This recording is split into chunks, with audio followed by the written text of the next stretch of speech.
vida. Vamos abrir nossas Bíblias no livro de Jeremias, capítulo 18. Jeremias, capítulo 18. Esse texto, ele representa exatamente o milagre de Jesus Cristo em nossas vidas. Essa peça representa a nossa história como cristãos, a nossa história enquanto igreja.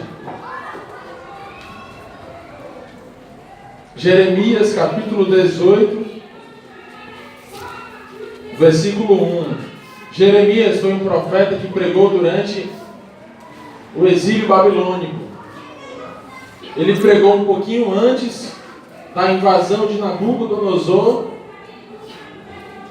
em Jerusalém, e ele pregou também durante o exílio babilônico.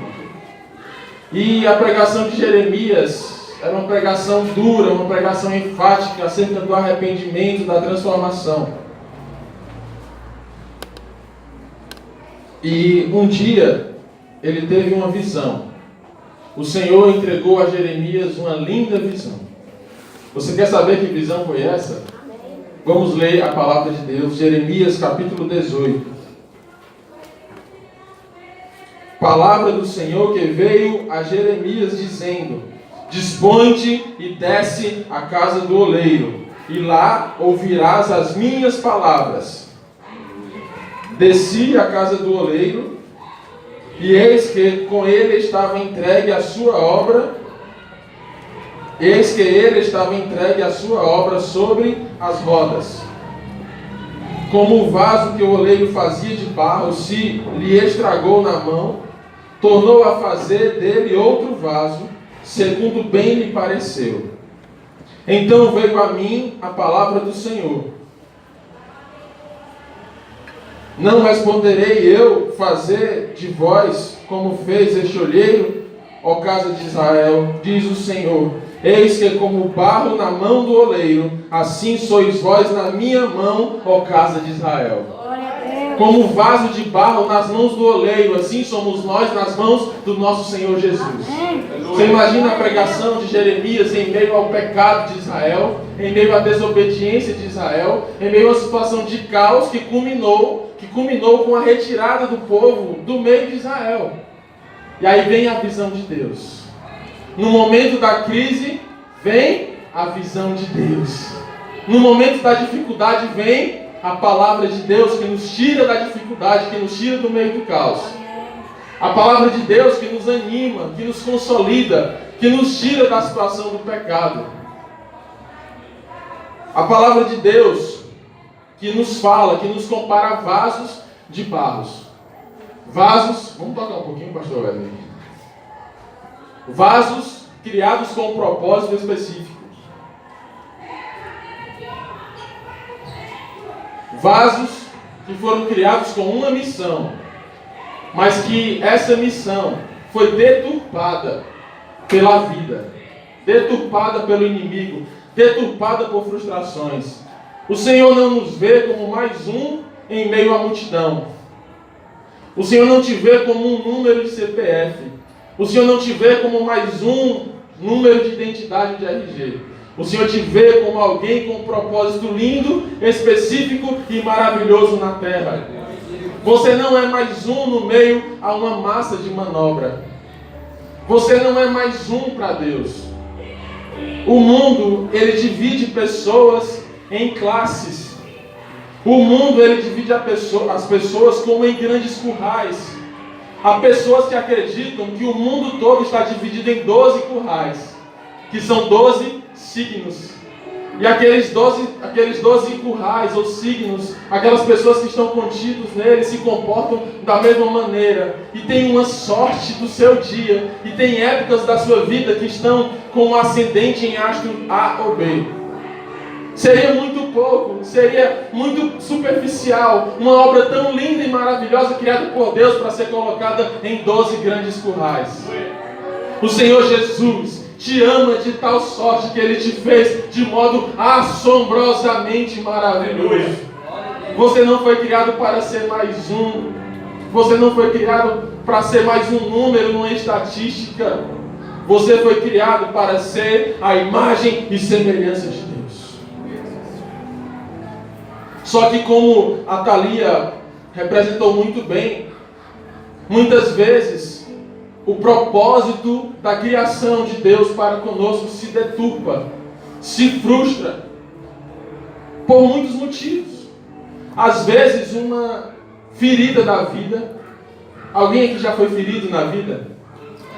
Às vezes uma frustração. Alguém já planejou algo grande e foi frustrado no seu plano? Às vezes uma má palavra ou um rótulo negativo que está sobre nós. Alguém aqui já recebeu um rótulo negativo?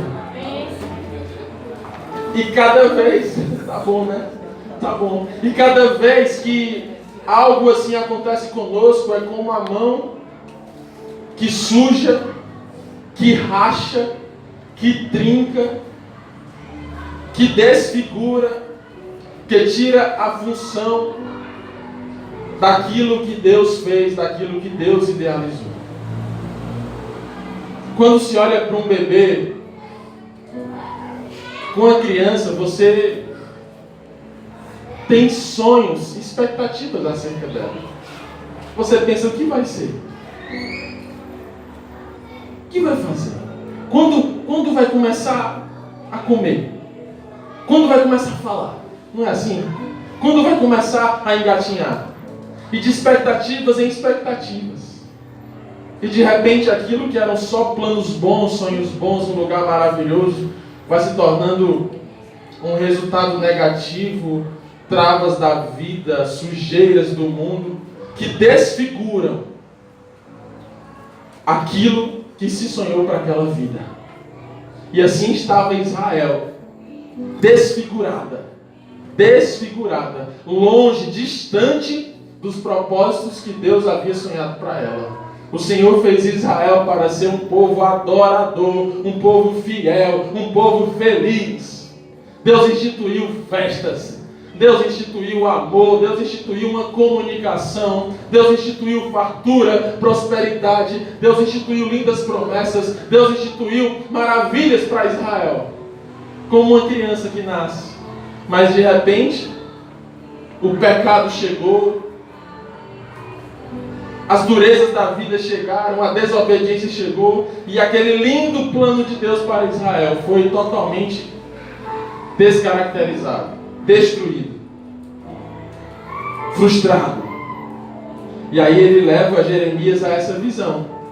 Mas ele diz assim: Jeremias, assim como o oleiro consegue desfazer e refazer um vaso de barro, eu posso desfazer e refazer Israel conforme a minha vontade.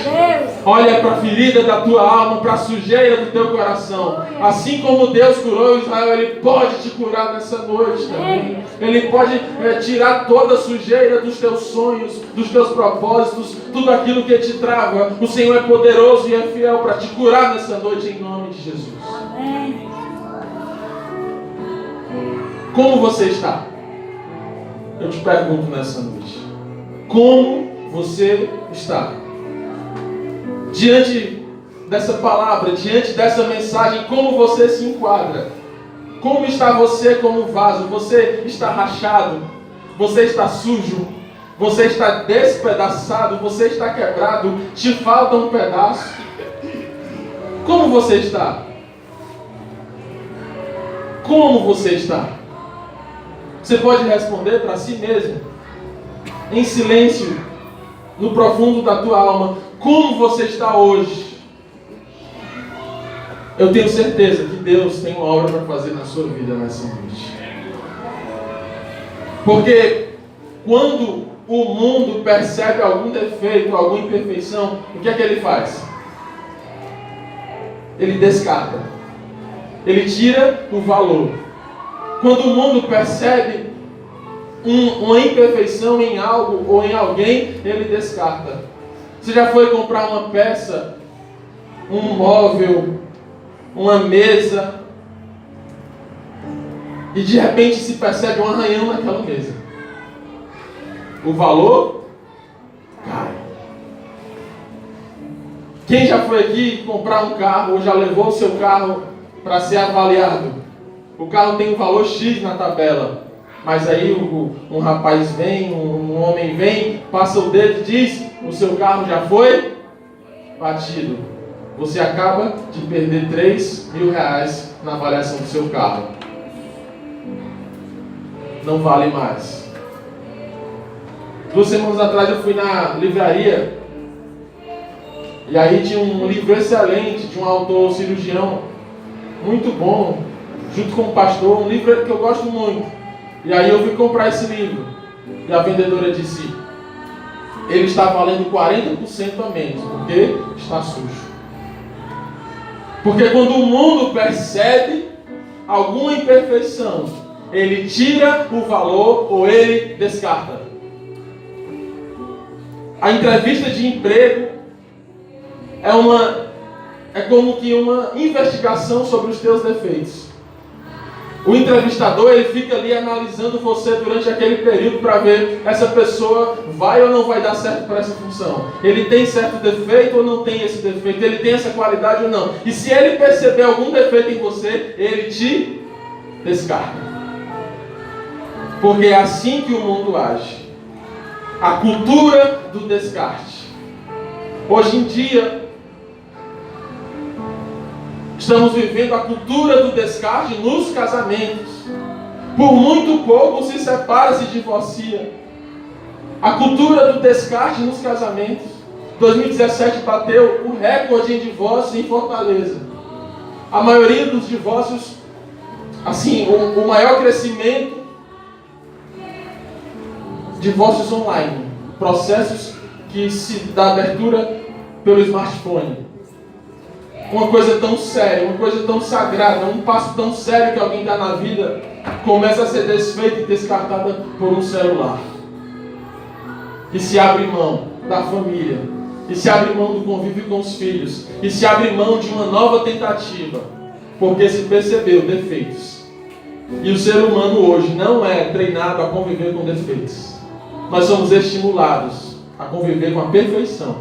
O corpo bonito, a pele bonita, o cabelo bonito, a unha bonita, a aparência bonita.